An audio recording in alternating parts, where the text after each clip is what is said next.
अस्सलाम वालेकुम। आज का जो हमारा टॉपिक है वो है असेसमेंट। जब हम पेशेंट की हेड टू टो असेसमेंट करते हैं तो उसमें हम लोग एयरवे भी चेक करते हैं, ब्रीदिंग, सर्कुलेशन, उसकी डिसेबिलिटीज़, ईच एंड एवरीथिंग। तो उसको कैटेगराइज कर दिया गया है A to G असेसमेंट में। A for airway. एयरवे में हम लोग चेक करते हैं माउथ। पेशेंट का हमने देखना होता है कि पेशेंट वेंटिलेटर सपोर्ट पे तो नहीं है, पेशेंट को कोई ऑक्सीजन तो नहीं जा रही, या फिर स्पॉन्टेनियसली रूम एयर पे है। फॉर एग्जांपल पेशेंट इंट्यूबेटेड है तो उसमें हम लोग उसकी ओरल ईटीटी चेक करेंगे, ईटीटी कहीं ब्लॉक तो नहीं है, उसके सराउंडिंग में कोई स्पूटम वगैरह तो नहीं है, सक्शनिंग की नीड तो नहीं है, ईटीटी किसी जगह से लीक तो नहीं है। उसके अलावा हम पेशेंट का लैरिंक्स, फेरिंक्स और ट्रेकिया चेक करेंगे। इसमें कोई फॉरेन बॉडी तो नहीं पड़ी हुई, कोई इन्फेक्शन तो नहीं है। टंग, टीथ। टंग में हम चेक करेंगे कोई बाइट तो नहीं है, ब्लीड तो नहीं कर रहा, टीथ में गम ब्लीड तो नहीं है, टीथ ब्रेक तो नहीं हुआ। सेकंड है उसी में एयरवे में हम चेक करेंगे नोज़। नोज़ में हमने चेक करनी है, अगर पेशेंट को नेज़ोगैस्ट्रिक ट्यूब डली हुई है तो नेज़ोगैस्ट्रिक ट्यूब को चेक करना है कि वो ठीक है, अपनी जगह पे है, उसकी सराउंडिंग में कोई इन्फेक्शन वगैरह तो नहीं है, नोज़ के अंदर कोई इन्फेक्शन वगैरह तो नहीं है, या नोज़ से कोई ब्लीड तो नहीं हो रही है। सेकंड में है हमारे पास बी फॉर ब्रीदिंग। ब्रीदिंग में हम लोगों ने चेक करना है कि एयर मूव हो रही है in and out of lungs, जो कि हमारे गैसेस एक्सचेंज को अलाउ करती है। ब्रीदिंग को चेक करना मीन्स हम उसमें रिस्पायरेशन देख रहे हैं, रिस्पायरेशन नॉर्मल है 15 बीट्स पर मिनट, और उसमें हम लोग अगर सैड्स की बात करते हैं तो सैड्स हम नॉर्मल लेते हैं 95 से 100%। अगर कोई COPD वगैरह का पेशेंट है तो उसमें 88 से 92। ब्रीथ को चेक करने की जो हमारी टेक्निक है उसमें 3 चीज़ें आ जाती हैं। First, look, listen and feel. अगर बात करते हैं लुक की, तो लुक में हम क्या देखेंगे? देखना हमने ये है, हमने पेशेंट पे फोकस करना और देखना है कि पेशेंट डिस्ट्रेस में तो नहीं है, उसका रिस्पायरेटरी साइकिल कैसा है। रिस्पायरेटरी साइकिल में हम क्या देखेंगे? डेप्थ और पैटर्न। रेट ऑफ ब्रीथ पर मिनट कितना है? जैसे कि मैंने पहले बताया कि रिस्पायरेशन रेट 15 है। अगर रिस्पायरेशन रेट 30 है, 35 है, या मोर देन 40 इसमें जा रहा है, तो इसका मतलब ये है कि हमारा पेशेंट हाइपर वेंटिलेट कर रहा है। तो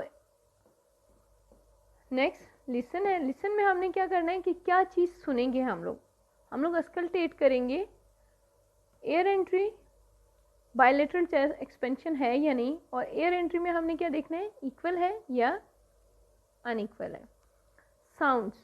साउंड्स में हमने देखना होता है कि डिफरेंट साउंड्स होते हैं। मैं सिर्फ 2 कॉमन चीज़ों को यहाँ पे डिस्कस करूँगी। वीजिंग तो नहीं है, स्ट्राइडर तो नहीं है, या फिर पेशेंट कफ तो नहीं कर रहा। अगर कफ है तो किस तरह की कफ है, कोई ड्राई कफ है, स्पुटम के साथ आ रही है, या कोई और इशू तो नहीं है। फील के लिए हम लोग क्या करेंगे कि अपने दोनों हाथ पेशेंट की चेस्ट पे रखेंगे और उसमें चेक करेंगे कि पेशेंट की चेस्ट राइज कैसी है, एक्सपेंशन को चेक करेंगे और डिटरमाइन करेंगे सिमेट्री को between right and left lung. Third में हमारे पास आ जाता है सर्कुलेशन। लव सर्कुलेशन से तो हमें ये पता चल जाता है कि जाहिर सी बात है सर्कुलेटरी सिस्टम की बात हो रही है, तो इसमें हमने चेक करना होता है हेमोडायनामिक्स और सर्कुलेशन ऑफ वस्कुलर पार्ट्स। हम स्टार्ट लेते हैं सबसे पहले पेरिफ्री से। पेरिफ्री जब हम चेक करते हैं, हम पेशेंट के हैंड्स को चेक करते हैं, उसकी फिंगर जब चेक करते हैं, तो उसमें हमने 2 चीज़ें देखनी होती है, आया कि ये कोल्ड है या वार्म है। दूसरी जो चीज़ हमने देखनी होती है वो होता है कलर। कलर कौन सा है जी? ब्लू है, पेल है, या पिंक है। अगर कलर ब्लू और पेल है और आपकी पेरिफ्रीज कोल्ड है, तो इसका क्या मतलब हुआ? इसका ये मतलब हुआ कि हमारी जो पेरिफ्रीज हैं वो बहुत अच्छे से उनकी सर्कुलेशन नहीं हो रही है। और अगर वार्म है और कलर भी पिंक है, तो इसका मतलब ये है कि हमारी पेरिफ्रीज रीफिलिंग जो है, हमारी सर्कुलेशन जो है वो अच्छी है। CRT, capillary refill time.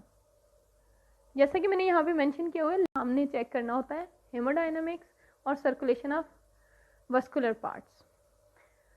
हम स्टार्ट लेते हैं सबसे पहले पेरिफ्री से। पेरिफ्री जब हम चेक करते हैं, हम पेशेंट के हैंड्स को चेक करते हैं, उसकी फिंगर जब चेक करते हैं, तो उसमें हमने दो चीज़ें देखनी होती है, आया कि ये कोल्ड है या वार्म है। दूसरी जो चीज़ हमने देखनी होती है वो होता है कलर। कलर कौन सा है जी, ब्लू है, पेल है या पिंक है। अगर कलर ब्लू और पेल है और आपकी पेरिफ्रीज कोल्ड है, तो इसका क्या मतलब हुआ? इसका ये मतलब हुआ कि हमारी जो पेरिफ्रीज हैं वो बहुत अच्छे से उनकी सर्कुलेशन नहीं हो रही है। और अगर वार्म है और कलर भी पिंक है, तो इसका मतलब ये है कि हमारी पेरिफ्रीज रीफिलिंग जो है, हमारी सर्कुलेशन जो है वो अच्छी है। CRT,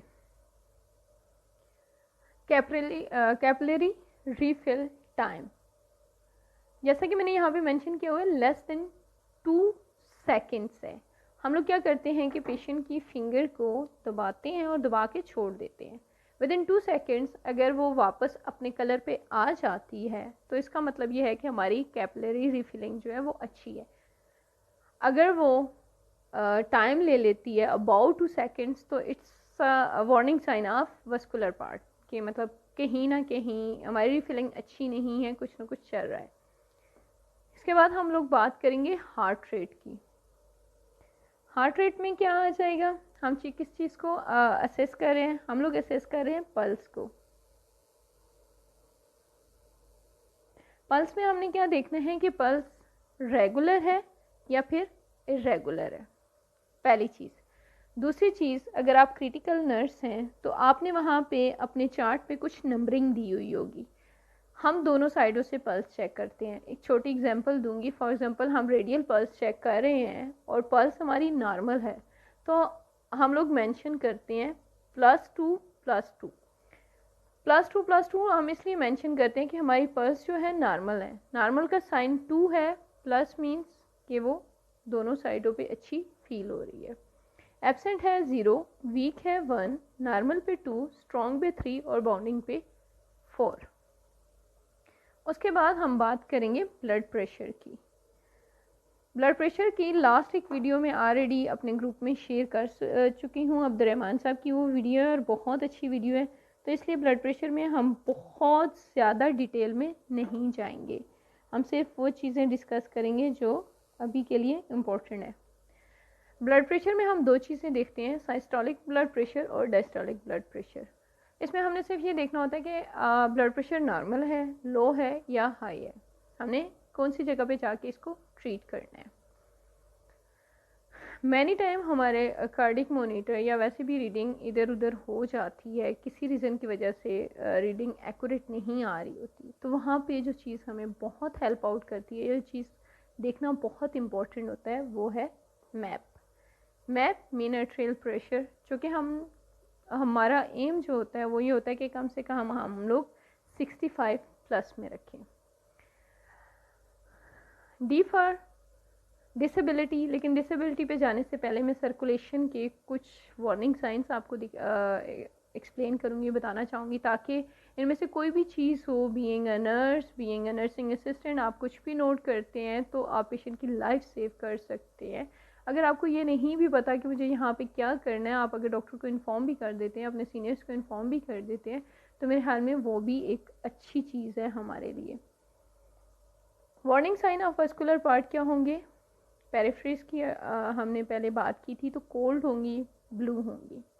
कैपिलरी की बात की थी तो रीफिल टाइम जो है अबाउट 2 सेकेंड होगा। हार्ट रेट की अगर हम बात करते हैं तो less than 50 BPM beat per minute और अबाउट 90 बीट पर मिनट होगा। पल्स इरेगुलर होगी, वीक होगी।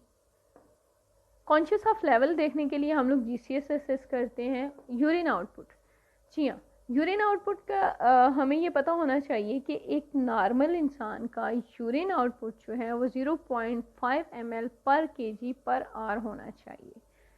फॉर एग्जाम्पल एक बंदा है, उसका वेट 70 kg है, तो कम से कम उसका यूरिन आउटपुट 35 ml पर kg होना चाहिए। तो यहाँ पे हम देखेंगे अगर urine output less than 0.5 ml पर kg पर आ रहा है, तो वहाँ पे भी हमें कोई ना कोई एक्शन लेना है। डी फॉर डिसेबिलिटी में हम लोग 2-3 चीज़ें देखते हैं। एक, अगर पेशेंट का जीसीएस रिड्यूस हुआ है तो उसकी क्या काज है। पेशेंट फेंट हुआ है किसी वजह से, उसने ज़्यादा ड्रग्स ले ली हैं, कोई पॉइजन तो नहीं ले ली, या हाइपोग्लाइसीमिया में तो नहीं है। सेकंड, प्यूपल्स के लिए हम लोग चेक करेंगे प्यूपल्स का रिएक्शन एंड साइज। रिएक्शन में हम क्या चेक करते हैं कि प्यूपल्स रिएक्टिव है, स्लैगिश रिएक्टिव है या नॉन रिएक्टिव है। साइज़ की बात करें तो हमने बायलेटरल देखना होता है कि इक्वल इन साइज़ है या नहीं। जिन पेशेंट जो आईसीबी वगैरह के साथ आते हैं, हेमरेज के साथ आते हैं, उनमें मोस्टली ये होता है कि आपका प्यूपल साइज़ जो होता है वो चेंज हो जाता है, तो ये देखना बहुत ज़रूरी होता है। आम नॉर्मल 2 और 3 साइज़ हम लोग नॉर्मल लेते हैं, लेकिन मैनी टाइम 7 पे पहुंच जाता है, और उससे हमें पता चलता है कि प्यूपल्स डायलेट होने की तरफ जा रहे हैं या पीक पॉइंट पे है तो किसी ड्रग की वजह से है। तो ये चीज़ें हमें पता होनी चाहिए। थर्ड पे है एब्डोमिनल असेसमेंट। एब्डोमिनल असेसमेंट में हम लोग क्या देखेंगे कि एब्डोमेन साउंड्स प्रेजेंट है या नहीं है। बाउल मूवमेंट, पेशेंट ने पिछले 24 घंटे में स्टूल पास किया है या नहीं पास किया, और एब्डोमेन सॉफ्ट है या टेंडर है। सॉफ्ट है और उसने प्रॉपर स्टूल पास किया है तो ठीक है, लेकिन अगर टेंडर है तो ऑब्वियसली हमें उसी टाइम डॉक्टर को इन्फॉर्म करना है। फिर अगर पेशेंट को एनजीटी अगर डली हुई है, नेज़ोगैस्ट्रिक ट्यूब, तो उसके कोई रेजिडुअल या जिसको एस्पिरेशन कहते हैं वो तो नहीं आ रहा, पेशेंट अपनी डाइट को टॉलरेट कर रहा है या नहीं, ये चीज़ें भी इसी में आ जाएंगी। Any other disability like patient का कोई हाथ का फ्रैक्चर तो नहीं हुआ, एम्पुटेशन तो नहीं हुई, कोई सर्जरी इस तरह की मेजर सर्जरी तो नहीं हुई। उसके बाद एक्सपोजर से ये चीज़ ज़ाहिर हो जाती है कि हम किसी चीज़ को एक्सपोज कर रहे हैं, किसी बड़ी चीज़ की तरफ जा रहे हैं। तो एक्सपोजर में हम लोग किस चीज़ को असेस करते हैं, स्किन को। अब स्किन में हमने क्या देखना होता है, obviously head to toe assessment है और स्किन एक बड़ा पार्ट है, तो उसमें सबसे पहले जिस चीज़ का हमने ख्याल रखना है बीइंग अ नर्स, वो ये है कि maintain patients dignity and privacy. कोई भी प्रोसीजर करने से पहले पेशेंट से कंसर्ट लेना लाजिम है। कोई भी प्रोसीजर करने से पहले पेशेंट की आपने प्राइवेसी का ख्याल रखना है, उसको इन्फॉर्म करना है कि आप क्या करने जा रहे हैं। स्किन में हमने देखना है कि उसकी बॉडी पे कोई रैशेस तो नहीं है, कोई वुंड्स तो नहीं है, कोई सर्जिकल स्कार तो नहीं है, कोई बैड सोर, प्रेशर सोर तो नहीं है, ब्रूजेस तो नहीं बने हुए, या स्किन का कलर तो चेंज नहीं है, या फिर उसमें अगर कैनुला लगा हुआ है तो कैनुला, सीवीपी, फोलिस्कैर, ड्रेन, इनमें से कोई भी चीज़ है तो उसकी साइड चेक करनी है।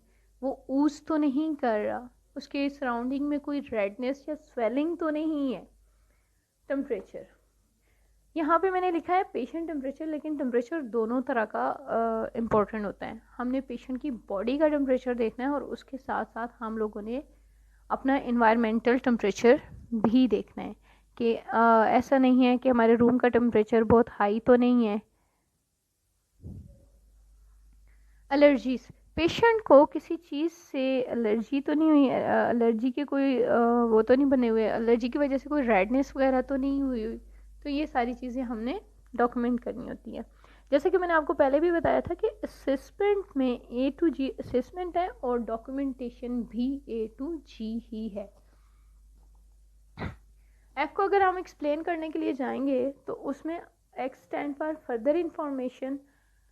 फर्दर इंफॉर्मेशन जो हम डेटा कलेक्ट करते हैं या हिस्ट्री लेते हैं, वो हम पेशेंट की फैमिली या फिर पेशेंट के फ्रेंड से लेते हैं। अगर पेशेंट कॉन्शियस है तो मैन टाइम हम पेशेंट से भी काफ़ी चीज़ें पूछ लेते हैं, लेकिन अगर पेशेंट अनकॉन्शियस है या किसी ऐसी डिजीज़ में है कि वो हमें प्रॉपर नहीं बता सकता, तो वहाँ पे हमें उस बंदे से डेटा कलेक्ट करना है, उस बंदे से हिस्ट्री लेनी है जो पेशेंट के बहुत करीब है।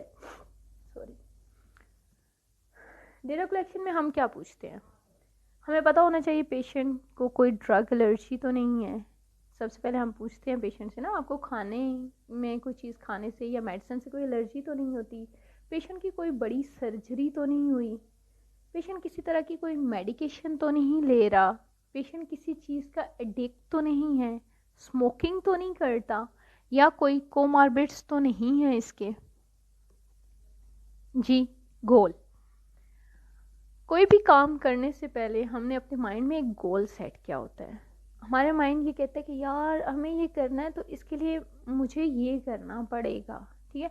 तो यहाँ पे भी जब बात आ जाती है पेशेंट की, तो हमने एक गोल सेट किया होता है अपने माइंड में, और वो ये होता है कि फॉर एग्जांपल पेशेंट की स्किन पे रैशेस हैं, या खुदा ना खास्ता कोई बेड सोर है, बेड सोर बुरी कंडीशन में है। तो मेरा गोल, मेरा एम क्या होगा कि यार मैं इसको ऐसे केयर प्रोवाइड करूँ कि इसका ये बेड सोर ठीक हो जाए। इसको मुझे टू अर्ली पोस्चर पे रखना चाहिए, मुझे पेशेंट की अच्छी केयर करनी चाहिए, उस एरिया को क्लीन करना चाहिए, डिसइंफेक्ट करना चाहिए उन चीज़ों को जो मैं यूज़ कर रही हूँ, मुझे हैंड हाइजीन का ख्याल रखना है। तो goal set for the patient will be based on the result of assessment. अब इससे क्या जाहिर होता है कि आपने अच्छी असेसमेंट की, तो आपने जो गोल अपने माइंड में रखा हुआ है उसको आप कंक्लूजन जो उसका निकलेगा, या जो चीज़ें आप अच्छे से अचीव कर सकोगे। होप मेरी वीडियो आपको पसंद आई होगी, लेकिन यहाँ पे मैं आप सब लोगों से यही रिक्वेस्ट करूँगी कि मुझसे जो चीज़ें स्किप हो जाती हैं काइंडली आप मुझे इनबॉक्स कर सकते हैं, आप कमेंट्स में बता सकते हैं, क्योंकि मेरा एम सिर्फ ये होता है कि मेरी वजह से लोगों को कुछ सीखने को मिले। होप सो आपका एम ये होगा कि आप लोगों की वजह से मुझे सीखने को कुछ मिले। Thank you very much. अल्लाह हाफिज़।